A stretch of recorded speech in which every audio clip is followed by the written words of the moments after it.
Well, good morning or good evening, everybody who's listening to today's show or listening on the replay. And welcome to just another great call with Stewart Pearce. And if you don't know who he is, you're going to be overjoyed with what you're going to receive. We always are when Stewart joins. And instead of telling you a lot about Stewart through his bio, I'm going to let him do that and tell you what he's up to, and also a little bit how he serves his clients, his current clients, his previous clients, which include some dignitaries, some celebrities, some people's names who you would recognize, and just what he's doing in the world right now. So Stewart, welcome to today's show, and thank you for being here.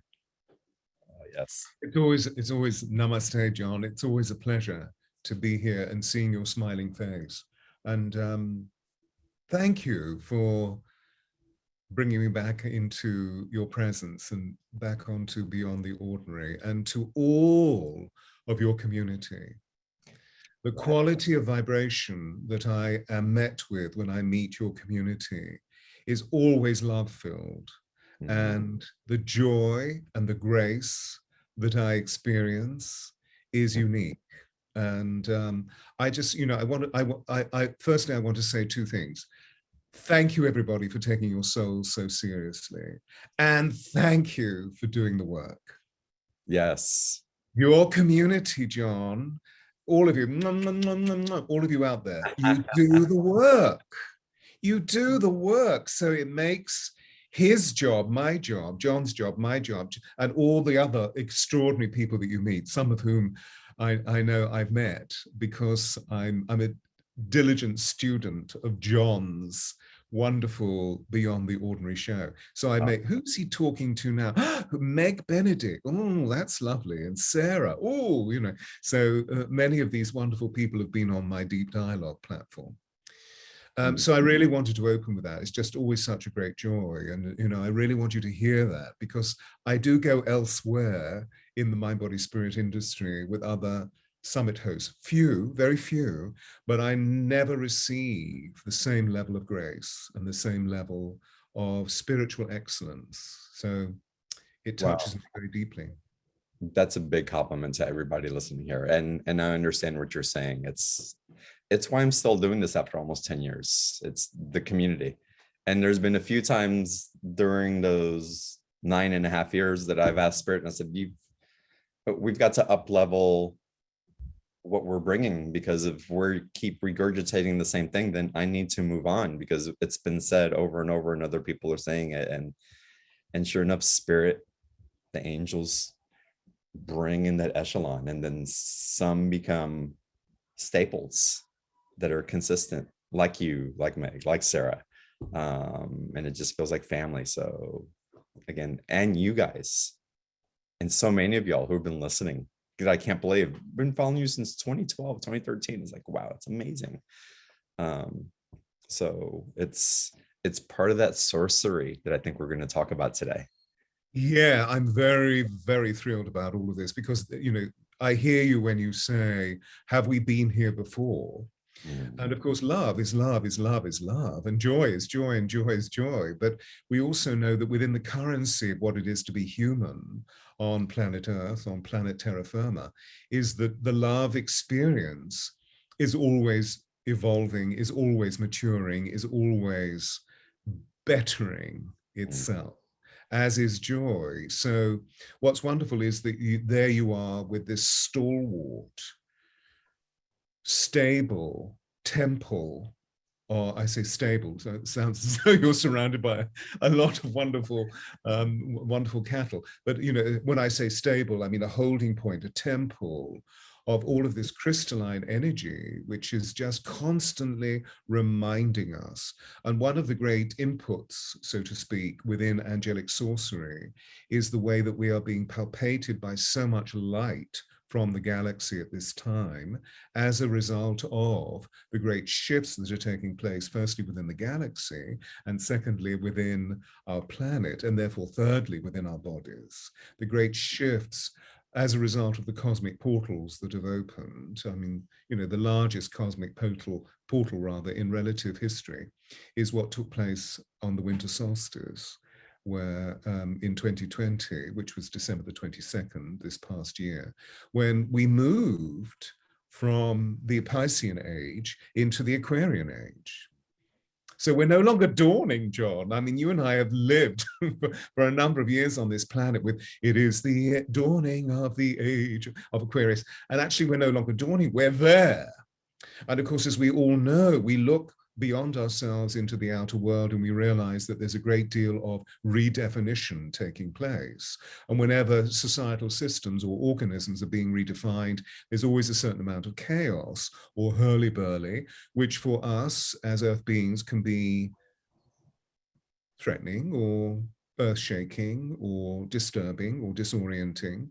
And yet, at the same time, the spiritual community is really about its work of consistency and learning how to be sustainable within the feature of light, of how the light is meeting us to awaken within ourselves, deep within the subatomic particles, memories of how we lived in the cosmic cycle before the last 13,000 years, which of course were the end times of Atlantis. And I know you and I have talked about that quite a bit over the years, where you've often said to me, do you think it was as chaotic as everybody thinks it was? And my feeling was that it wasn't, you see, that we in our fragility and our sensitivity and our vulnerability, we tend to affix ourselves into the pain body. And of course, for very good reason, because the pain body needs to be healed, it needs to be transformed, it needs to be transmuted into the bliss body so that we move from woe into wow. And the higher vibrational ratios, of course, particularly all of this extraordinary light, that we're literally being touched by a new light species, a species of light that hasn't been with us for over 13 or 14,000 years, that is reminding us of how consistent we can be with our joy, with our bliss, with our delight, with our love.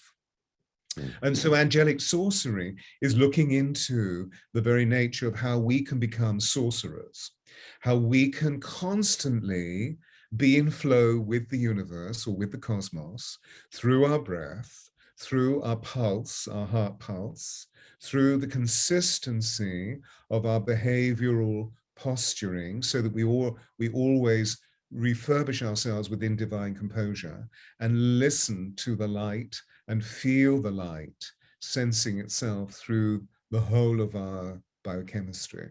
One of the key things is that most people, when they become stressed, as you and I both know, is that we become very unfocused. And one of the things that happens is that we move into rapid eye movement like this because we're so stressed.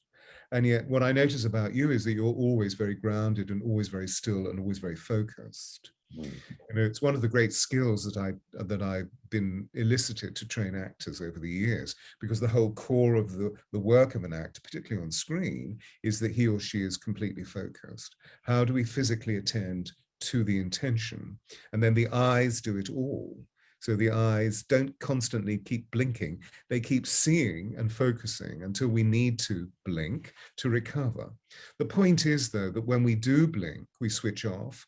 And when we come back, we switch on. We switch off, we switch on, we switch off and switch on. So no wonder we're inconsistent, because we're always switching off and switching on and switching on and switching off.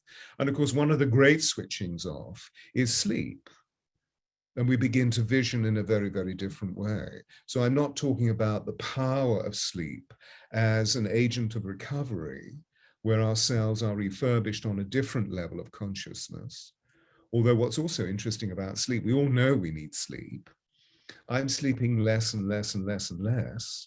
And apparently my body's fine. You know, my biochemistry is absolutely fine. I'm not unwell. And I went to an allopathic doctor a year ago for the first time in about 35 years, because I wanted to check something out. And of course, my age, I had an X-ray and, you know, urine test, blood test, the whole thing. And apparently I have the levels of testosterone of a man 30 years my age, younger than I, and because I'm 70.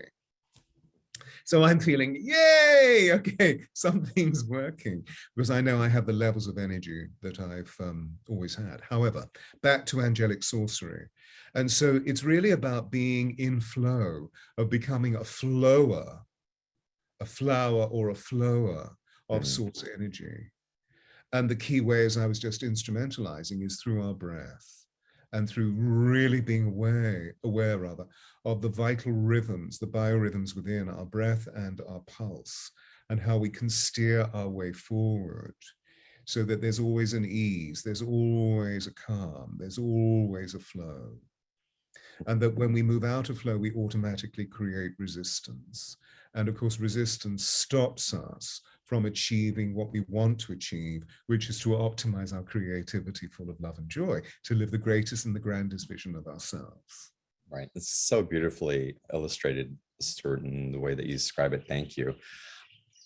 I want to point to, and I hope this is okay that I bring this up and we'll evolve this conversation. It's because it's something that you shared with me. It was probably a year and a half, 2 years ago.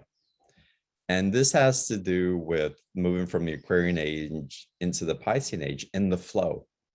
And why sometimes when we think that we know that we're ready, but we're ready for time to catch up with us so that something can actually just race out of the gates. And so I remember you called me and you had your riveting book ready to go. And the publisher's like, no, it's not time. We don't know, all these other things. And I was like, and you're just sharing. It's like, what do you think it is, John? I said, it's time. It's a timing thing. It's just the timing isn't ready. It's still maturing. You're ready. The book is ready.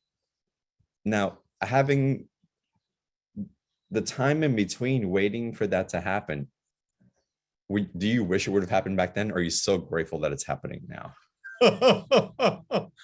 I am so grateful. Right. Yeah. Because I know that my will is in step with divine will, and what divine will had in store was all of the extraordinary aspect of Diana's 60th birthday, what would have been her 60th birthday in July of this year. All of the separation, because it hadn't taken place between Harry, Meghan, and the British royal family. All of the shenanigans, all of the hurly-burly, of the hullabaloo that has taken place as a result. Knowing full well that the promise of the vehicle of the book, which for those of you who are unfamiliar, is Diana, the Voice of Change. Yeah, pull it out. It's amazing. That I wrote about my 2 years, which happened to be the last 2 years of Diana's life. And the book is a vessel of her essence with all of the empowerment procedures, exercises, meditations, affirmations, breath work, voice work that we went through to allow Diana to ignite her radiance. Mm-hmm. What's happened is that the response to it here has been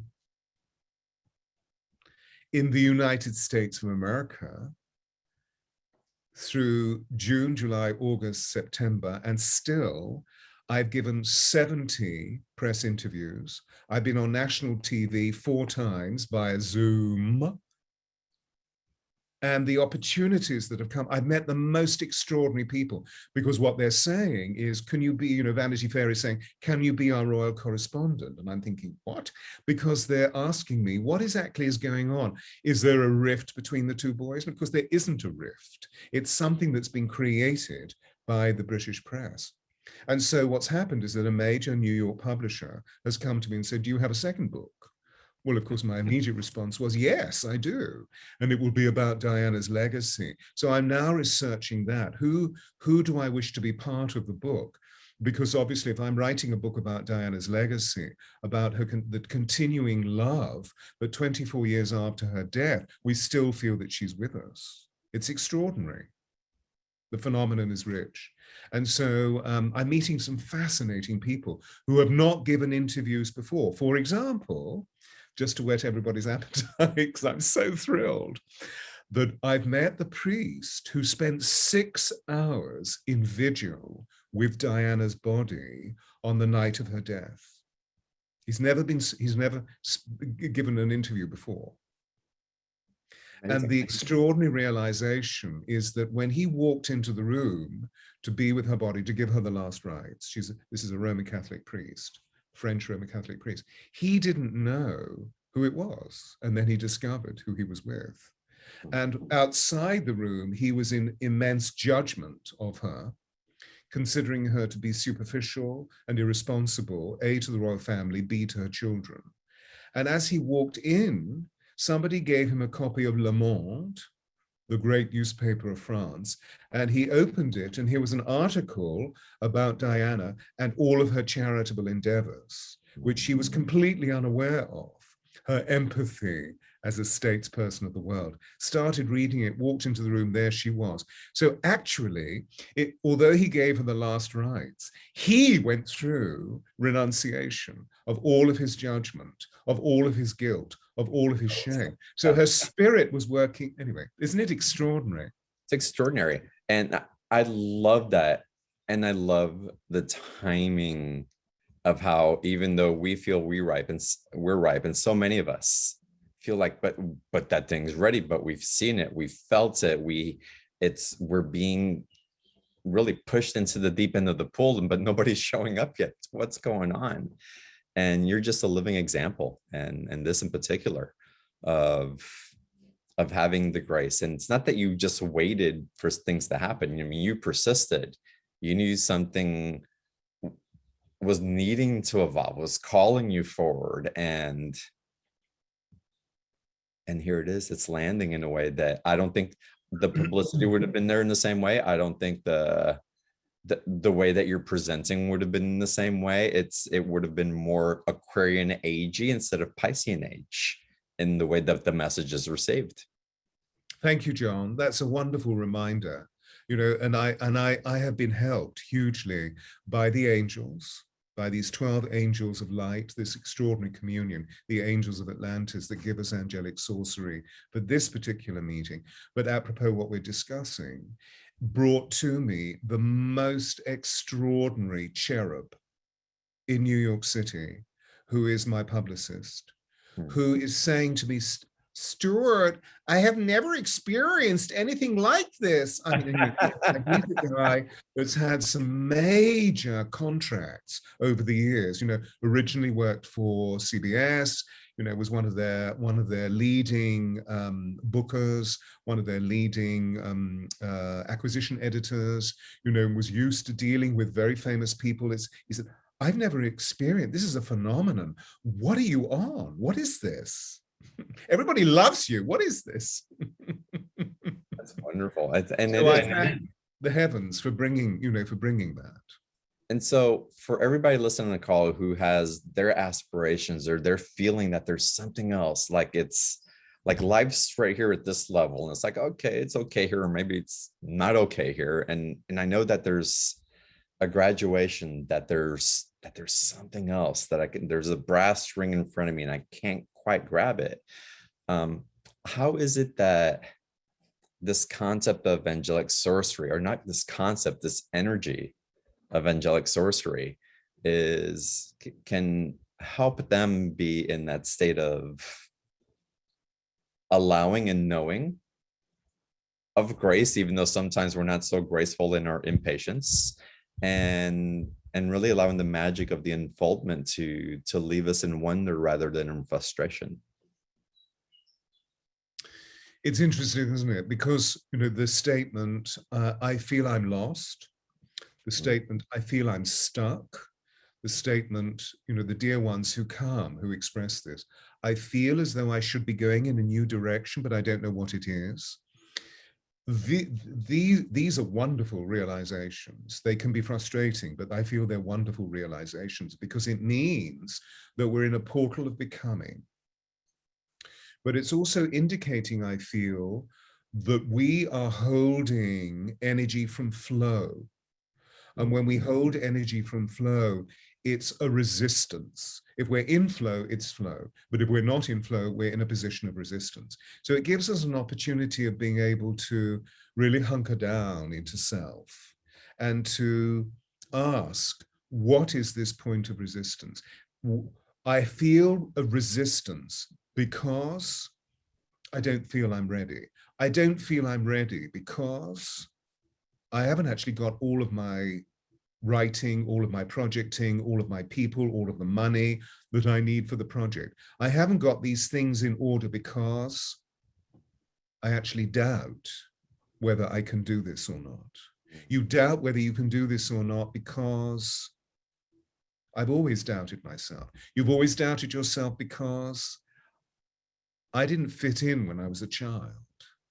I didn't fit in when I was a child because I feel I was different from everybody else. So actually what we're dealing with in terms of the reality of what the manifestation is just another point of inquiry into, okay, so firstly, before you can move forward into free flow with the source, becoming a sorcerer, because the sorcerers or the wizards or the witches were completely aware of the flow of the universe, and much of their magic or miracle making was all absolutely in sync with the flow of divine will. Instead, as humans at this time of immense evolution on our planet, within and without, we're being asked to go back and just to ask those subtle questions. That game that I've just used is such an amazing game. I feel alone because, I feel because, and we drop through all of the levels, and there we are, as I was just giving a sort of paradigm for that particular illustration. You know, there we are. It's nothing to do with moving forward with the project. It's got something to do with the fact that we don't believe that we're good enough. And what if, like you just knew you were ready and It's it wasn't happening? What if, like you, a year and a half, 2 years ago, you just knew that you were ready, and it was, you knew. It's not that you didn't feel like you were good enough, that it was good enough. But again, there's something in divine timing that, yeah, that when we're at that stage also, it's important to, it's like, okay, let me breathe. I'll keep being diligent, and when you just know, and something evolves from that. yeah. What's the Well, process for people that are in that waiting game? Because it is a waiting game. okay, so it's the big word when. Yeah.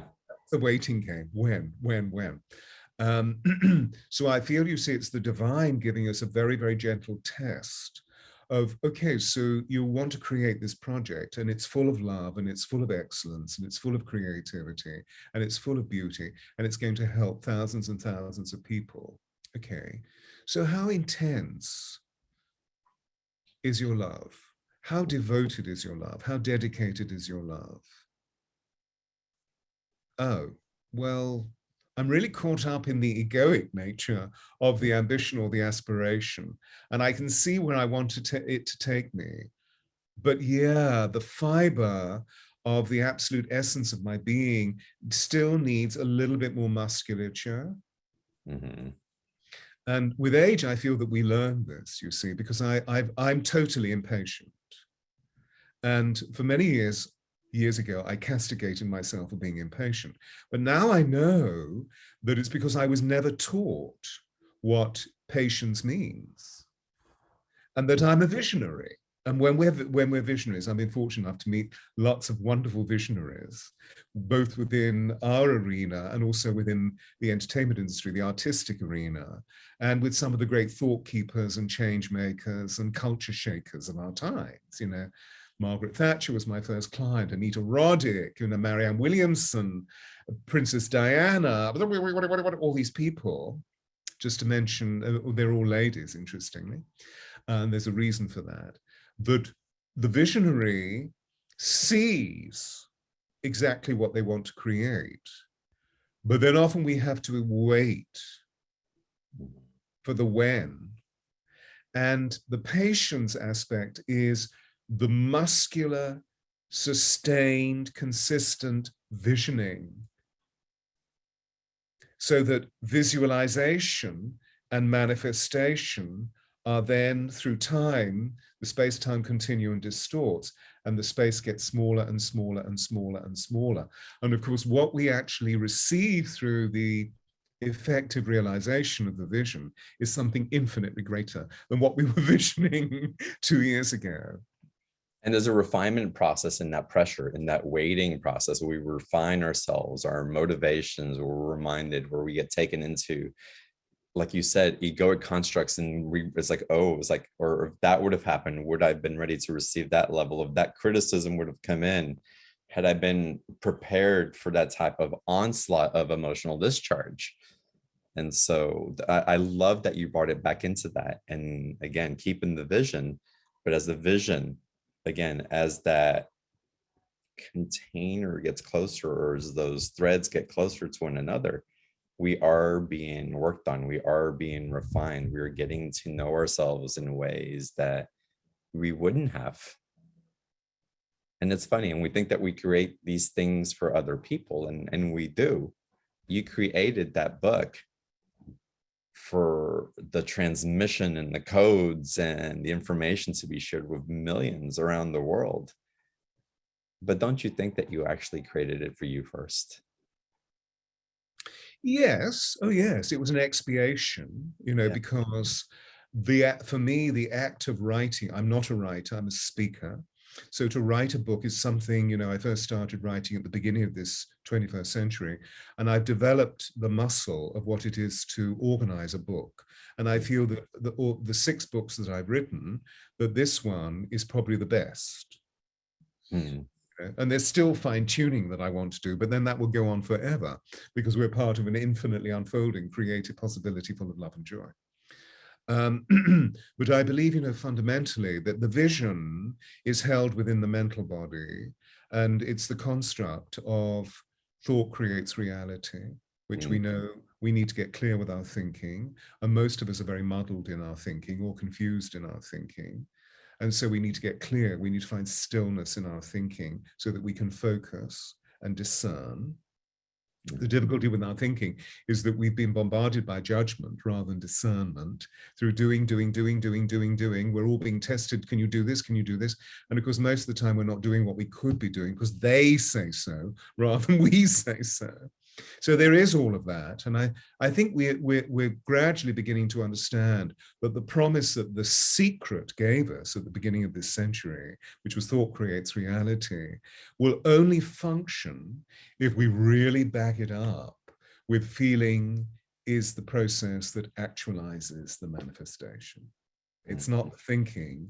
The thinking is easy. I want to do this, but it's what do I have within the orchestration of my feeling capacity? Because feeling is the language of the soul. Am I fully equipped to really be true? Am I fully equipped to be as humble as I can be? Am I fully equipped to be as receptive to all who come? Am I fully equipped to cease being reactionary and to become response-worthy? Mm.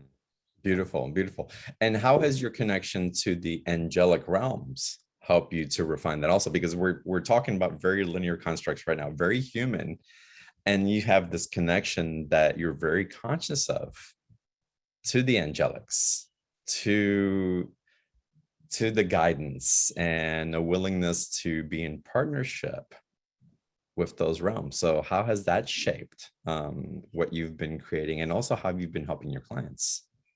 Well, you know, they're present with me all the time. So I'm finding more and more people are saying, but are you channeling the angels? You know, and I say, well, look, I know I look like a human being, but I'm really a hologram for the angels of Atlantis. So what I do is I just make myself available. So before coming to meet you, I meditated for 20 minutes. So the whole of my being is open to receive the pulsations of light that these wonderful angels bring through. When they first started working with me 35 years ago, they said, you will not be teaching us for 12 years. Well, of course, I had a new idea. So I wanted to begin actioning in 3D. And what that meant was that they wanted to introduce me to major teaching forms. And of course, when we all know that, you know, when the student is ready, the masters come. And so on the path of life, I would fall into the footsteps of a Sufi elder who identified me and said, I will teach you. I fell into the footsteps of a Native American shaman in New Mexico who claimed me for 3 years. And I fell into the footsteps of an extraordinary avatar in India and worked with him for 7 years. So I was always being prepared. And the angels were clustering all this while. So Metatron took me through. Metatron is one of the 12. And of course, we know that Metatron was originally the prophet Enoch, who wrote the book of creation. So there are only 2 angels, it is suggested within Kabbalah, certainly within this communion of 12, that were originally human beings. One was Enoch, who became Metatron, and the other is Sandalphon, who was Elijah, the prophet Elijah. So they were human.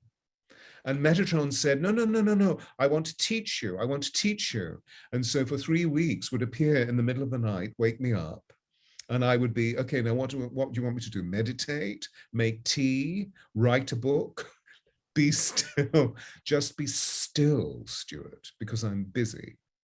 Mm. And he would teach me about feeling as the language of the soul. Wow. And introduce me to ultra-terrestrial beings who came in. And so this group of beings came in called the Hathors, that my friend Tom Kenyon also speaks with. The Hathors took me through 2 weeks of deep study. Their parting gesture was, listen, we were once in flesh millennia ago. We were not humanoid, but we were once in flesh. We are no longer in flesh. We are light beings. And we need you to know that our lowest feeling state is something you call ecstasy. Wow. Mark this, my son, mark this. I feel that that's the prophecy, do you see, that angelic sorcery is actually about, if we can become part of the flow of the cosmos, that the space-time continuum distorts and we're taken into sustainable joy. We don't need to experience joy, woe, joy, woe, joy, woe, or freedom, resistance, freedom, resistance. That's what they're teaching all the time. But we are not separate. Yeah. And I think that's why we're feeling so much the push and the pull as of recently, because as we feel that band stretching, it becomes so obvious that we get closer to actually, I can't say solve a problem, but realize that we've put ourselves in a situation that we can bring ourselves back into. Yeah. Because the problem would suggest that there's not a solution, and it's right there in front of us. It's right here inside of us, actually. Yeah. Well, the Native American people, of course, say that when you're bitten by the snake, the cure is 12 feet away. It's just that we're so hysterical about being bitten by the snake. we don't. So, you know, we're exchanging. I'm aware of the fact that we're exchanging on a very profound level. So this is a very elevated conversation about the spiritual technology that we're examining at this time under the helm, because you very gently and graciously and kindly invited me to come on and talk about this element of angelic sorcery. But for those who come, the dear ones who come, what they're seeking is a problem-solving session, and that's what my soul readings really are, of witnessing the dear one in, okay, tell me, how can I serve you best? What can I do for you? And the majority of questioning that takes place is that they're only beginning to understand who they are because of constantly being involved in the complicated, confusing act of what am I? Because the world is always saying, what are you? Are you fitting into this? Tick the box, tick the box, tick the box, tick the box. Whereas actually when we move into who we are, we recognize that we're stars wrapped in skin. We recognize that we're divine beings with no separation from the angelic host, from the angelic communion, from all of the ascended masters and mistresses, from all the ascended beings, from all the cosmic guardians, going all the way up to the Hallowed Kodesh, to the absolute principle of God. And so I believe that what we're doing, and that's why I wanted to say those few words at the beginning in our meeting, thank you for bringing me on, because I feel that you hold, as a high priest, you hold this extraordinary dynamic, which encourages all of the people that are part of your communion and who genuinely love you for all of your teachings, that you're providing us with an entrainment spot, a hosting of an energy that then ripples out. So when dear ones come, they often say, I feel so completely different from how I was at the beginning of the session. Not only do I have a rationale to honor the, to heal these issues, healing being a movement back to wholeness, but I also feel so much calmer. I feel more in contact with the essence of who I am. The great I think all of us who are carrying this forward and really in that heartfelt ignition, again, that angelic sorcery, it's part of that. It's what Diana did even after she transitioned for the priest. It's what you do with your clients. It's like, it's the reflection of that light doesn't diminish, because the concept of the soul leaving is something that we think in human form isn't there. The soul's still right there. It's just not in the flesh, and it's still impacting. That light will never cease to impact. Yeah. And it's so beautiful. So we all tend to do this. And that's why y'all on this call, it's so many, it's like, wow, I can tell you things I've never told anybody before. I feel so comfortable around you. It's like, I love coming into your house because it feels so good. How many of you on this call get that on a continuous basis? And that's just, it's an essence that we've been cultivating and recognizing within ourselves. Stewart, you mentioned your sessions with clients and how you meet them. Let's get into the special offer, because I want to make sure that everybody has the opportunity to partake in case they have to get off the call early. April has typed in the special offer link in the chat box. You can click on the chat box and you'll find it all highlighted in blue, or you can go to beyondtheordinaryshow.com/Stewart26, and it'll take you to that same special offer page. And then after we go through this, we'll go through into Q&A as well, and also more of the expose of what angelic sorcery, or how you can access your angelic sorcery. So Stewart, if you would guide us, and I can pull it up on screen and share screen as well. I have it before me, actually. Oh, well, thank you. Voila. John, do you want me to go through it all, or would you like me to just deal with that particular item, for example? Yeah, why don't you go through, let's go through the items, and we'll start what people are going to receive. Because there's a lot of information. Okay, so firstly, we're seeing item 1. There are 6 items in this particular package. And item 1, as you see, is a soul reading with myself. The issue of igniting radiance is something that I'm being asked to do more and more and more in the context where we all meet in this wonderful soul family, and also in the world, the broader world, in other industries such as advertising and so forth, which is really the witness of Diana coming through, because I helped her really ignite her radiance fully through those last 2-3 years of her life, as we saw. And so a soul reading is a destiny check. A soul reading is spending 60 minutes just asking fundamental questions about, oh, how are you? How is it all developing? How is what developing? Well, your purpose. What is our soul purpose? And most people are running around the world trying to find, well, should I be a hairdresser? Should I be a mother? Should I be a cook? Should I be an airline stewardess? Should I be what? And actually, our purpose is very simple. Our purpose is to optimize our creativity full of love and joy.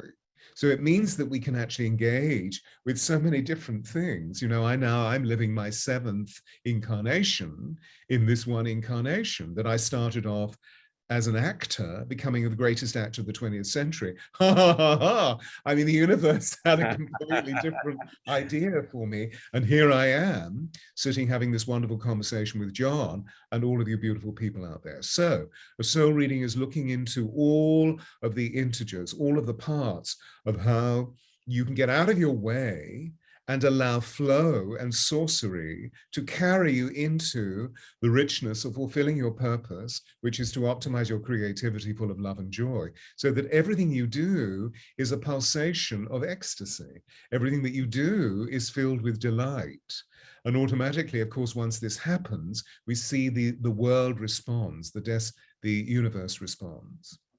And of course, what I will do in this session is to impart ancient precepts that, if you like, the integers that hold the fabric of divine intelligence together. The number one is that we're spiritual beings having a human experience. So what does that mean? I go into a very simple definition of that. The next, of course, is that all conditions are temporary, that we're part of in the space-time continuum.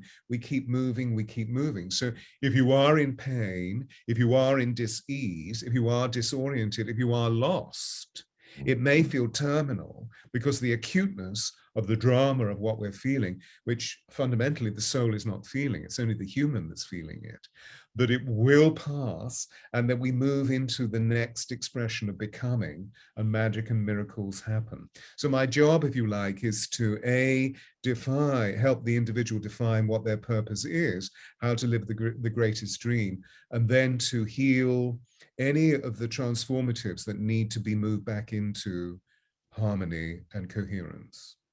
Beautiful. And I know so many people have raved about their sessions with you and received so much and keep going back. So that's the first item on this package. And Stewart, I have to share also the sorcery energy.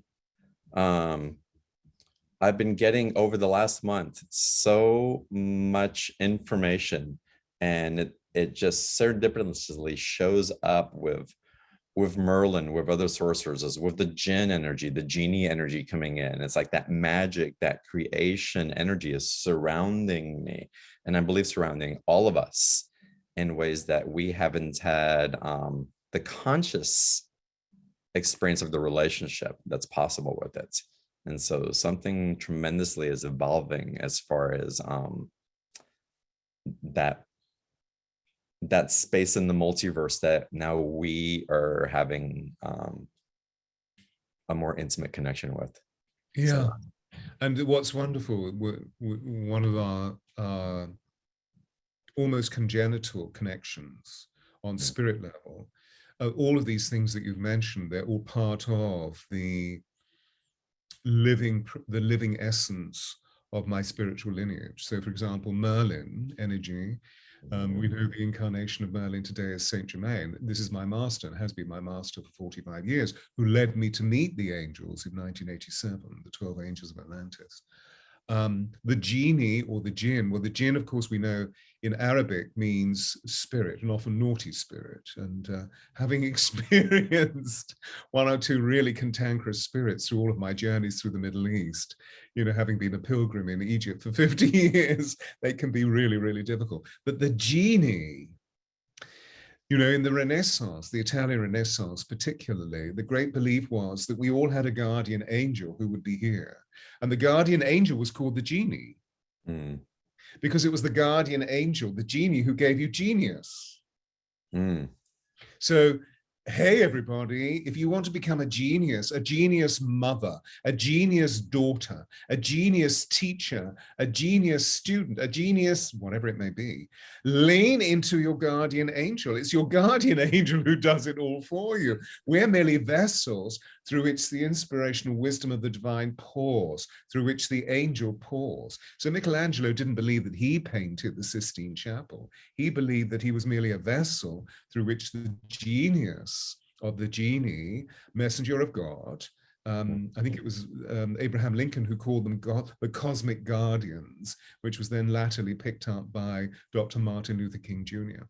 And it's interesting also with the genie energy, with the jinns, that energy meets you where you are. And so if it's trickster, it's exposing those parts of you that are into the refinement, and it insists on the refinement to meet at that place of really true, powerful, divine creation.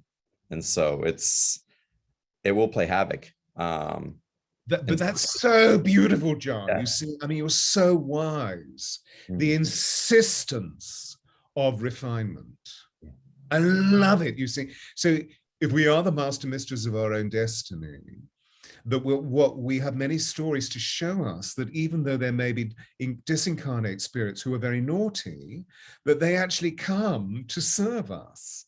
And I feel that that's what the great story in St. Luke is, when Jesus is the great master is in Capernaum, and all of the townspeople of Capernaum are freaking out because there's a guy with very unusual behaviors who's obviously, unfortunately, crazed.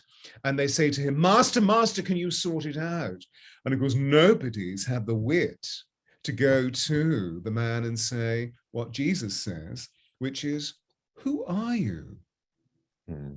And the man responds, my name is Legion, for we are many. And in that moment, the master had the absolute construct of what this being was. And of course, as we know, healed him through magic by casting out the demons, the jinn, into the herd of swine. They ran off, and the man lived sane forevermore.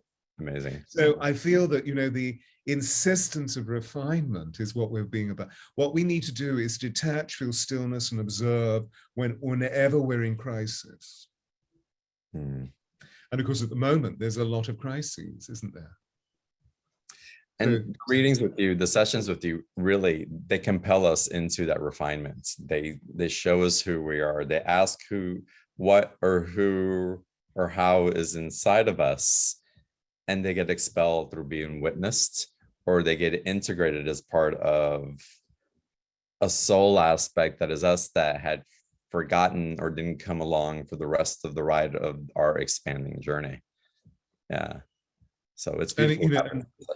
And personally, the last summit we did, way over 100 people came. It was just so amazing. I learned so much by being able to interact on grassroots level, because often people came saying, thank you, thank you, thank you. But why are you here when you have all of these clients who are, these wonderful, sparkling, frothy beings in the world? Well, because that's one area of service, but this area of service teaches me all that I need to know about the musculature of these times and how I can be of absolute loving service. It's beautiful. All right, so you get a 1-hour reading in the special offer, and there's more, Stewart, and we'll skim through these, but these are fantastic. Yeah. So I wanted to involve 3 items. This is the first, the scroll of the great angelic invocation. So this is a prayer which is designed in scroll functioning that can be printed out and then can be laminated. So you can have it on your altar. It's the most beautiful prayer. It's the grand invocation, which has actually been reinterpreted by the angels. And it's so powerful for those people who are moving forward and really transiting very powerfully through the acceleration that, for example, John was talking about earlier, that we need to be enraptured. We need to be purified daily, sometimes twice daily, by prayer, by chant, by mindfulness and stillness. So that's why I wanted to bring this in. It's an immensely evocative prayer. I won't share all of it with you, but I have it right next to me. From the point of light within the mind of God, let light stream forth into the minds of all, let light descend on earth. And from the point of love within the heart of God, let love stream forth into the hearts of all, may angels return to earth. And it goes on. So it's a very beautifully designed prayer I can assure you that by saying it, it will actually temper drama, resolve you into healing, and bring in the magic and the miracles of what the angels wish to bring us during this third great wave of angelology. We've never been here before. So they are here. One of the reasons why I wrote the Diana book was because my publisher said, do you have to write another book about angels? There are so many books about angels. Whereas 25 years ago, they were saying, would you write a book about angels? Because there were so few texts around angels. It's beautiful, beautiful. And I love it when you were speaking the invocation, I can feel that in my heart and my solar plexus. That's beautiful. And the next scroll, the I am present scroll, I love this image. It's so cool. The artwork is absolutely wonderful. I have to commend the wonder of your art department. You know, very stunning. As soon as I opened it earlier, you know, I thought, wow, where do these images come from? I love them. Thank you, So April. Yes. dear April, thank you. The wonderful, wonderful April, who is John's chief comptroller, does so many wonderful things. So the scroll of the I Am Presence is really taking us into a magical invocation of who we are at this time, so that we link into the mind of God. And it's a prayer that has come down to us through the sands of time. It was first uttered in contemporary history, or rather, I should say ancient history, by Moses, when he climbed Mount Hebron in a state, because although he'd led the people of Israel out of captivity in Egypt, they were all bewildered by the nature of the fact that they got lost in the desert, apparently for 40 years. And so obviously we get antsy when we get lost. So Moses climbed to speak to God, because let's go higher. And God said to him, I am that I am. Eheye, Asher, Eheye. So there's a coda within this prayer, this invocation, which is extraordinarily evocative. We're going right into the higher vibrations of the Hallow Hagodesh, into Yahweh, into God, into Source, the source code energies. And again, I presented it as a scroll, so it's designed beautifully that can be printed out and laminated. Beautiful. Ah, I love this. And then the scrolls of Uriel, Gabriel, Raphael, and Michael. Yeah, I think it was probably 18 months, maybe 2 years ago, John asked me to do a summit and to encourage specific angels to come forth. So I meditated for a week, and what happened was that Uriel, the eternal companion, Gabriel, the great messenger, Raphael, the great healer, and Michael, the great cosmic leader, stepped forward and said, use us. And the reason why is because they govern the 4 directions and the 4 elements. Uriel governs the south and the earth, Gabriel west and water, Raphael north and air, Michael east and fire. So by having them in this wonderful cyclic sigil, so to speak, this sacred geometry, we can stand in the center of the circle and be enraptured by Uriel, Gabriel, Raphael, and Michael. What they do is they take hold of us, do you see, and they literally fill us full of divine nectar or manna from heaven. So we feel exhilarated, we feel healed, we feel transcendent, we feel transformed, we get our shit together. I love getting our shit together, yes, and the transforming that happens. And then we have a meditation, becoming a human angel.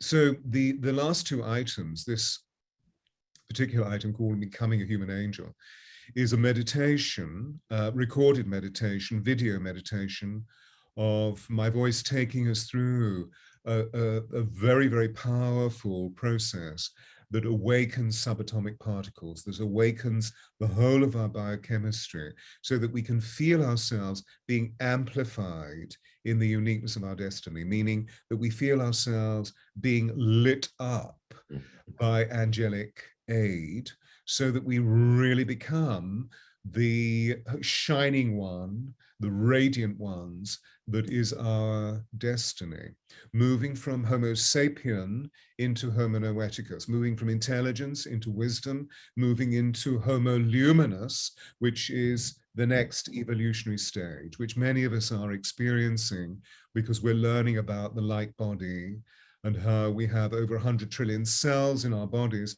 that are all beginning to light up, so that we can feel our aura expand. And as we radiate, of course, we draw in our soul family and all of the remarkable aspects of magic that serve us as we move forward as humans. Beautiful. And there's still more, evolving your soul family, and the meditation for that. And this again is a video meditation where very, very powerful process is evoked that the angels have given me, where we can really begin to feel what our lineage is from a bloodline and from a spirit line, because we know that our spirit and blood lineages sometimes do this, but we've all had the experience of, or we've been with people who have said, why was I incarnated into this family? Well, it's because one of the reasons why, because we're beginning to untangle all of those tangled knots within our karmic lineage with our blood family, and recognizing that we've learned whatever our incarnational tests were by burning off the karma. So we're seeking our soul family, we're seeking our monad. And so this is a tool to help everybody discover that soul families are regrouping, star seed families are regrouping. So I have many people coming to me saying, I think I'm from Sirius. Over the last 2 weeks, I've had 40 people come to me saying, help, I think I'm from Sirius. And I'm able to say, okay, what makes you feel that? Waiting for their descriptions, and then I either corroborate or I don't, bearing in mind that it's only a perception. Right. It's so wonderful. All this is included as part of the special offer, guys. Again, so it's the 60-minute session with Stewart, your one-on-one. Buy it now, get on the calendar. The sooner you click buy now, the sooner you'll get on the calendar, I promise. And trust the divine timing of it also. I've scheduled sessions that were 6 months out. It's like, I know I really want the session, and okay, I just trust that whenever it comes up, it'll be perfect timing. And Stewart, every single time, it's like, thank God I waited for this session to come up. Every single time. I'm so glad I didn't have it when I thought that I wanted it, that the timing of it can, and it just always works out. Always. There's never once that I've had to regret that, God, I wish I would have had that session 3 months ago or 2 days before. Even waiting 3 days is like, I'm glad those 3 days lapsed, because this came up, or this came into maturity, or I integrated this, and because of this, now I'm able to receive this. And so it's amazing how that happens consistently for me.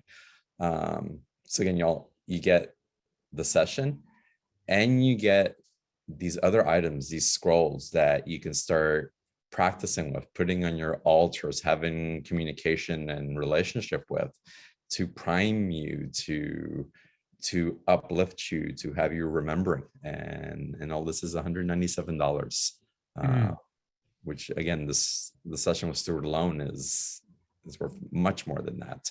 But through Stewart's generosity, we get access to all of this to help us, again, to remember, to evolve, to allow those cells to ignite in ways that perhaps they wouldn't if not inspired to do so. So again, $197, a 2-payment option. The link, again, is in the chat box, and I'm going to switch back to our live mode. Click on the chat box. April's typed it back in, the link back in there again, or go to beyondtheordinaryshow.com/Stewart26, and that'll take you to that live page.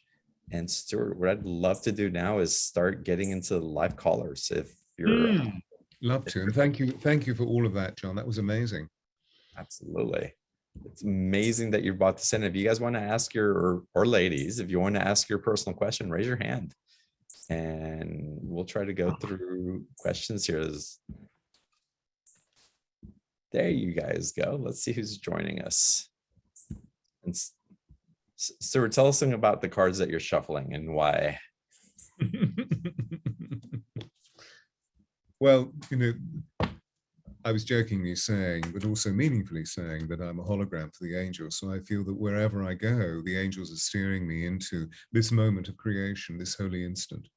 But of course, we all know at the same time that it's really wonderful to see how magic works. And so I have the Oracle of the Angels of Atlantis here, which means that, in unseen, how could I possibly have anything to do with this?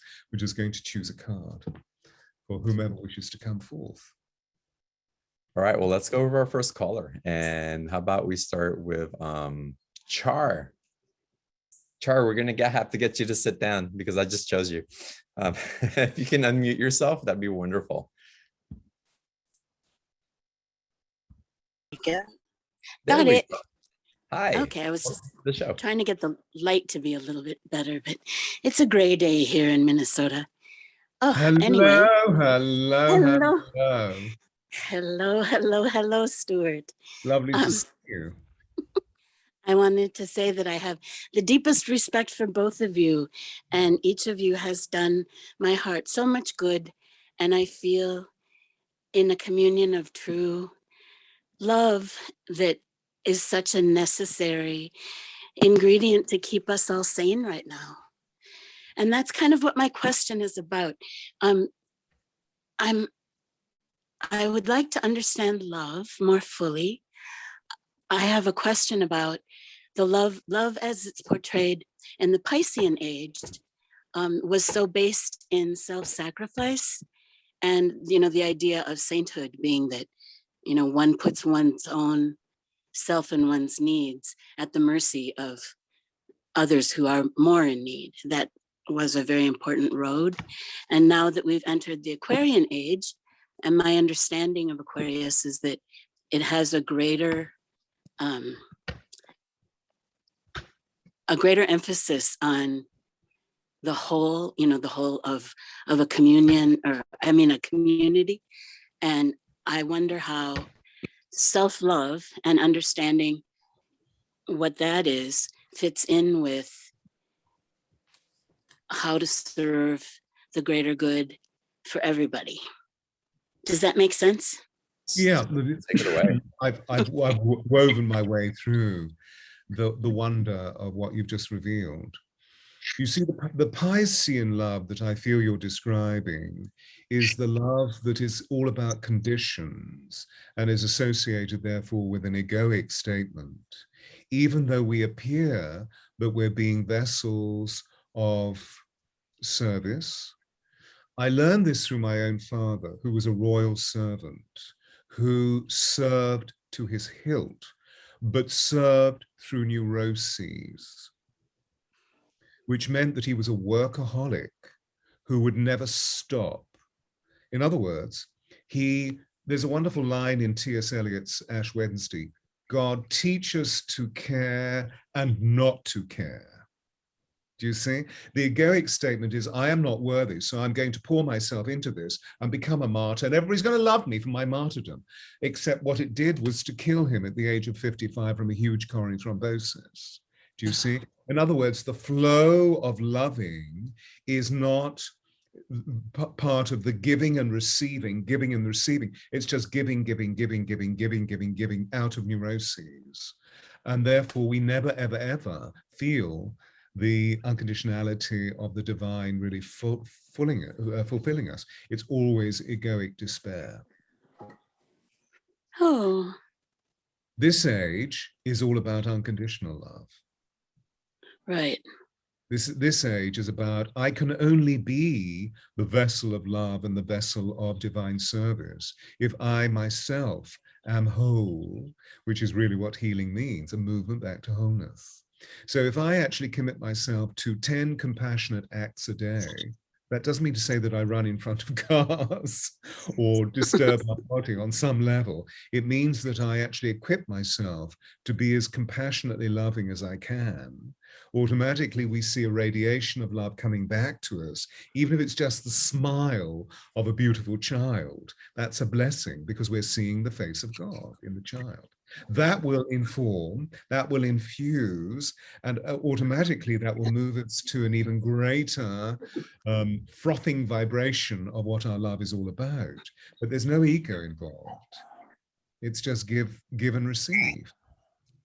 Well, and I think the second part of that is really important, especially with Char's bringing up Char, because you asked very much collective questions, and Stewart just gave you the formula, give and receive.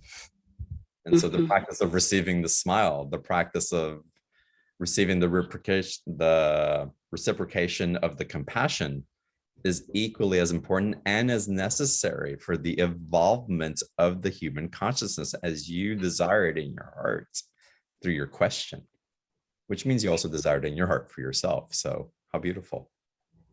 Thank you. Thank you very much. Ooh, what card is that? It's Sandalphon, who's the guardian of the planet and therefore the guardian of our physical experience. And it's the planetary cycle marker card, which means that something extraordinary is happening within the galaxy and therefore within our bodies. So I feel that the question is actually leading edge issue to do with the nature of how we're moving from the egoic consciousness into the divine will consciousness of the great I am. And therefore we become more balanced with our loving. We live love through unconditional love. Ah, beautiful. Char, thank you so much. What a Oh, blessing. thank you. Bless Thank you. Much love, Char. Oh, thank you, Stuart. Thank All you, right, John. let's- Namaste. Great to see you. Namaste. Namaste, namaste, All right, namaste. Laura, let's go to you now. Welcome, Laura. Hi there, good evening. Good evening. Laura, all the way from your spaceship, I see. Greetings from Arcturus. Now, really quite honoured to be here tonight. Thanks very much for letting me be a panellist. I've got a strange question that came up, and it affects me, but it also affects several other people as we started sort of sharing experiences and things. And the question was how do you know when you're in universal alignment? Because nobody could actually pinpoint how they, the difference between how they felt. I know it sounds a crazy question, but It's No, not it's a crazy question. it's a I love it. beautiful question. It's a beautiful question. And so I reach that's into hard. the oracle. This is the highest vibrational influence within the 44 cards. It's compassion. oh, That's compassion. the answer. Yeah, that's the answer, do you see? If we're not in compassion, then something is out of alignment. And when we enter into the communion of compassion, I mean, you felt it so many times on Enchantment or Heart Spa, that we start off feeling slightly diverse. And then when we go through all of the work, suddenly there's this wonderful rippling communion.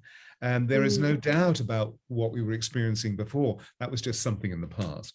Now what's important is that I'm feeling full of compassion. Does that answer the question?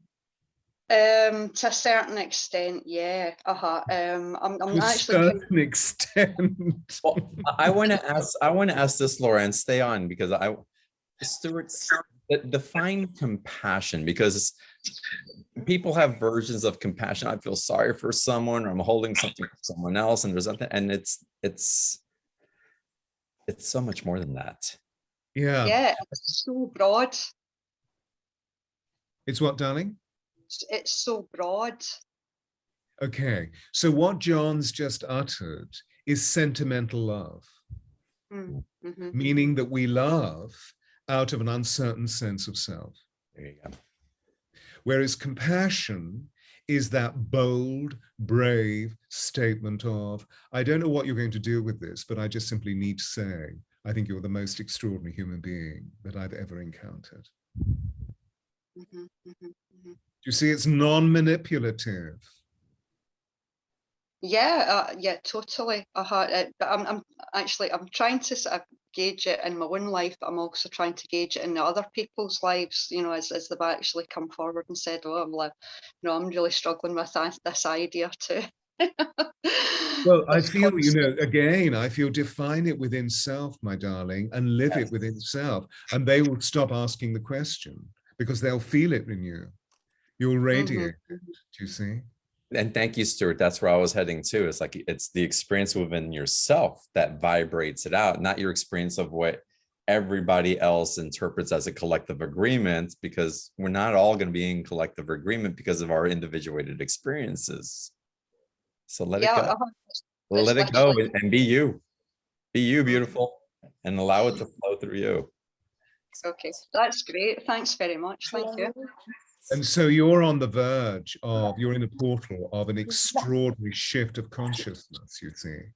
And what John said has just triggered the existential understanding of that, meaning, because he used the word individuation, as Char was saying, our individuation from the past has essentially been what am I? What am I?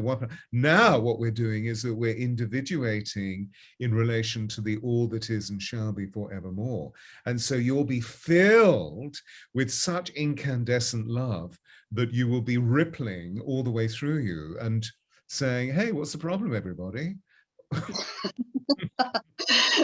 Which, of course, is the status of a living God, a bodhisattva. It's what Jesus was doing all the time, even though he was moving through all of the challenge. It's what His Holiness the Dalai Lama does. So John's dropping in of that word. He's always so acute, this dear Johnny, you know, because it's very interesting. On 5 occasions during our exchange this day, that I was thinking something and he says it. Yeah. Yeah. Totally in tune. That's wonderful, Laura. Thank you so much for your question. Thank you. And thank you for your compassion. Truly. Truly. It's funny, we think we're not being what we are, but we're totally being it. It's look in the mirror and remember. Thank you, Laura. Okay, let's go to our next caller, Heather L. Welcome, Heather. Hi, good afternoon. This is an extraordinary conversation. I really appreciate it. Thank you. So I know I've been an ancient. Also, clearly, I think I've been dropped here a little too soon. So the whole piece is perfect and fascinating. So Stewart, if you might help me in this integration of I have such intergalactic information that can come out light languages, codations, and all kinds of beautiful things for the next generation. So I'm in an interesting portal of time myself and could perhaps use an alley-oop. Wow, what's that? The leg. Yeah, oh, leg up, right. Alley-oop. Oh, I see. Yes, I haven't heard that in a while. Oh my God, I love that. I love it. Well, Heather, what an extraordinary witness you are, because you know here we are, John, with this wonderful lady coming forward who is actually a starseed ambassador. But of course, you know, here you are on planet Earth thinking, wait a minute, am I supposed to be here? Is this the right location? Because, you know, probably for the last 1,500 years, you've been jumping timelines. And yet, are you familiar with where you're from? You know, clearly Atlantis. I think I've been from everywhere, and some Aldebaran and some beyond. Yes, All, yes. but Yes. many. Yeah. You know, I've got so many people coming to me at this time. So I'm actually creating a retreat in December for all, it's called the Star Seeds Awaken, so that we can embrace the 2-day retreat, however. You know, so it's very fresh in my consciousness. And the Andromedans are speaking to me, the Lyrans are speaking to me, the Arcturians are speaking. Yeah. I'm personally from Sirius. So I feel, you see, you've been jumping timelines. And what's happened is that you're in this timeline and feeling slightly disorientated, but looking at you and feeling you and, you know, the amazingness of your wonderful personality. And of course, you know, we get used and very practiced to being able to read the fact that you are in a space of harmony, even though you may feel slightly shattered or, you know, discouraged or disequilibrated within. No, you're in a very, very good place. But what I feel your Stars Seed Nation is asking you to do is to work on complicit grounding. And I'm sure you're already doing this. You know, we know the power of the Gaia at this time, being with Mother Nature, but I'm hearing be with treeness, and there's a particular tree that you love, and the dryad in the tree wishes to speak with you and connect you with her soul family, which goes right into the redwoods, because the redwoods are originally from where you're from. Fascinating. Well, Well, we have that similarity, Heather. I feel it in you. Yeah. Yeah. well, you know, I'm currently living in South Florida, so I'm at a very Okay. Jupiter. Atlantis. Yeah. Yeah, I'm literally standing on Atlantis right now, so I'm very Absolutely. busy grid work. But I was born in Tucson, Arizona, so I have that. And then I grew up in New England. So that all of those resonate deeply, but I'm nowhere near any redwoods or birch trees. Well, I mean, of course, you're not literally, but we know you are actually, because there you are. We know that the whole of the northeastern, or rather the easterly coast of the US has this extraordinary bedrock of crystalline deposit that was placed there during the end times of Atlantis. And of course, we know that we're talking about sheets of crystal, of amethyst, of tourmaline, of quartz, of citrine, that are hundreds and hundreds of miles wide, long, and deep. And you're right there in southern Florida, where you're feeling one of the major apex of this crystalline deposit. The second being, of course, Ground Zero in Manhattan, which is one of the resolutions of the Twin Tower catastrophe that took place on 9/11, as we know. But that's a peace well, and it was an ancient Atlantean peace well way back 15, 20, 30, 40, 50,000 years ago. So you're right there feeling all of the reverberations from what's taking place on the West Coast. All of those ley lines connect all the way through to the redwoods, because the redwoods are antennae for your star people, you see. Yeah. That was. And what is their name? If you know, I'm receiving huge amounts of information, but I'm also aware of the fact that I'm serving a number of people who are on the call, and you know, I feel that I want to go further and identify lots of things, but if I identify them, you're going to feel a radiation. And I need to be with you for you to feel that radiation so I can take care of you. Well, and so I was going to suggest to Heather, get into the special offer. There's residents here and information that's coming through. I feel you lighting up also. And it's good. I want to point some things out, but I want to take some other callers. And I know as you go into session with Stewart, it's just going to bring back the remembrance. And then you're here, everybody here that feels like you're not supposed to be here. Okay. So have a party anyway. You're here. Yeah. You're here. Okay. So I was a little confused. Instead of being in lucid dreaming, being lucid living. Yes. Just start living. You're here. So yes.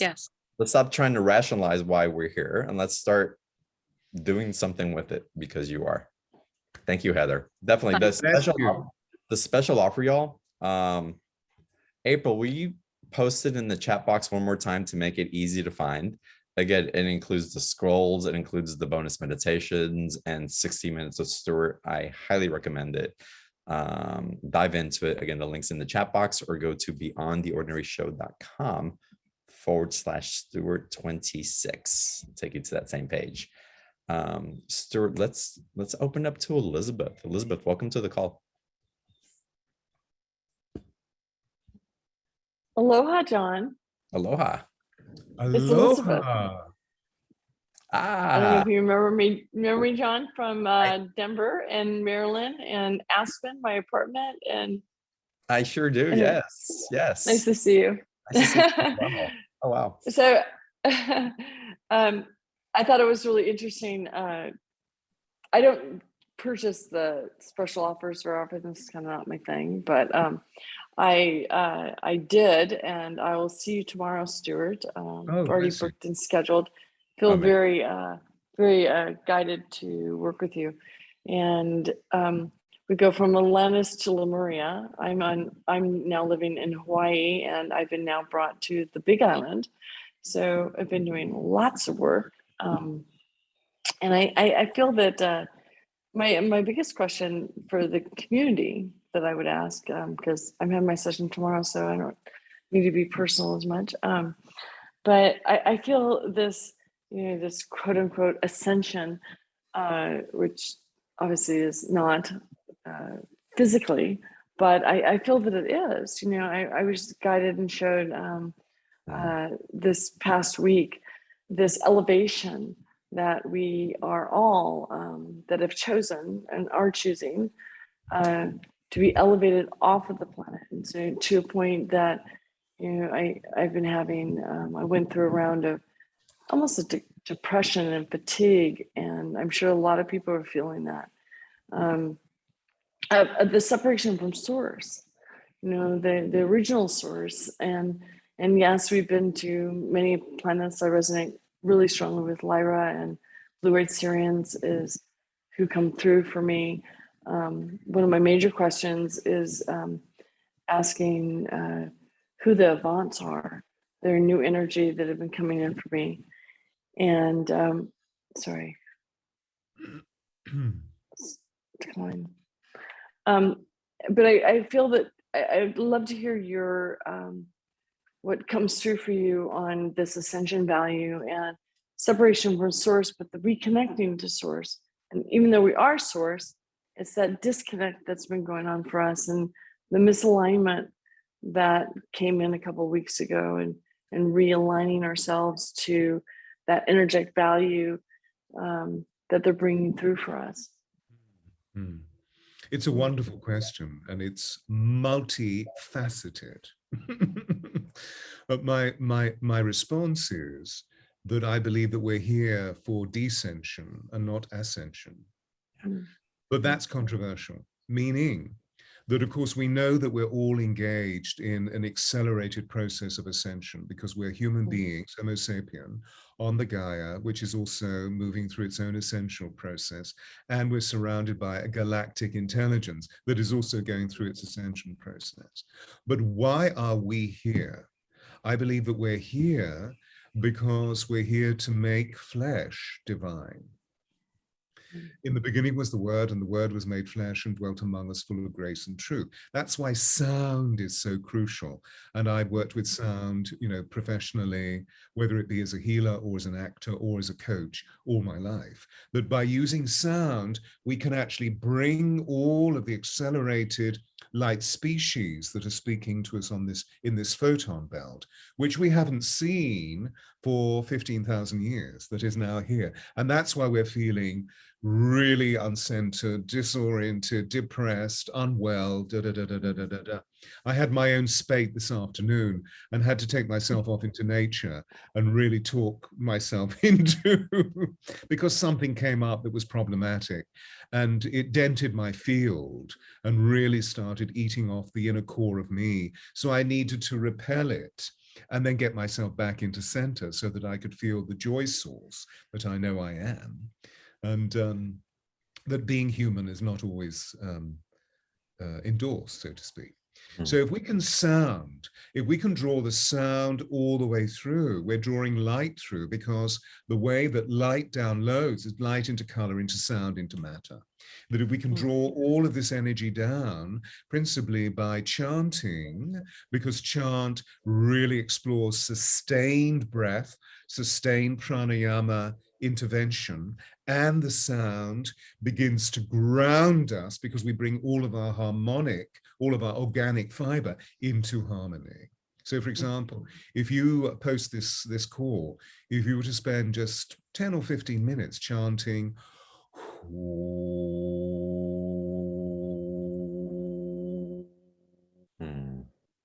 it will change you, because you'll feel at the end this extraordinary stillness where you feel yourself still in connection with divine source, but as though the light filtrations are just permeating deep within the whole of your body, and it will calm and soothe.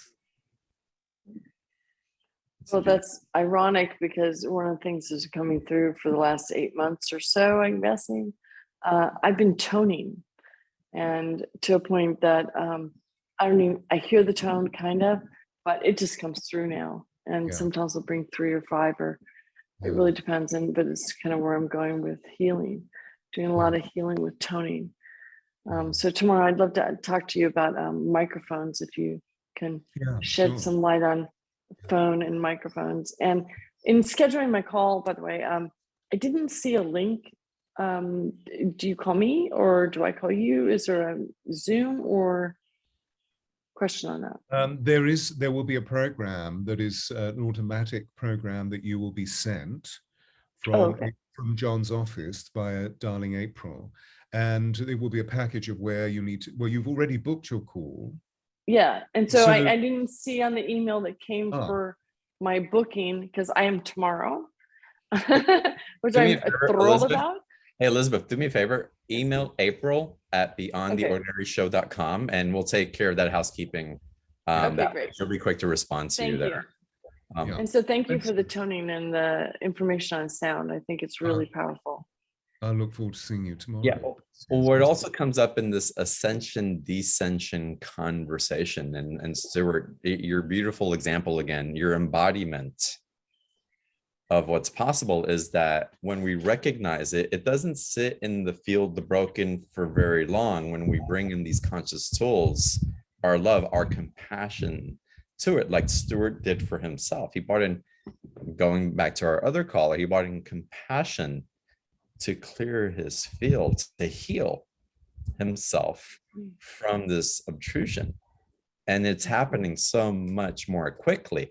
As we descend, our bodies are recognizing it faster. It's wanting to reject it. If we hold on to it longer than necessary, the body is going to inflame and respond and kick and scream more loudly because it doesn't have permission anymore in this descension from the ascension of which you came from, because you are such a divine and beautiful being that it just will not be tolerated.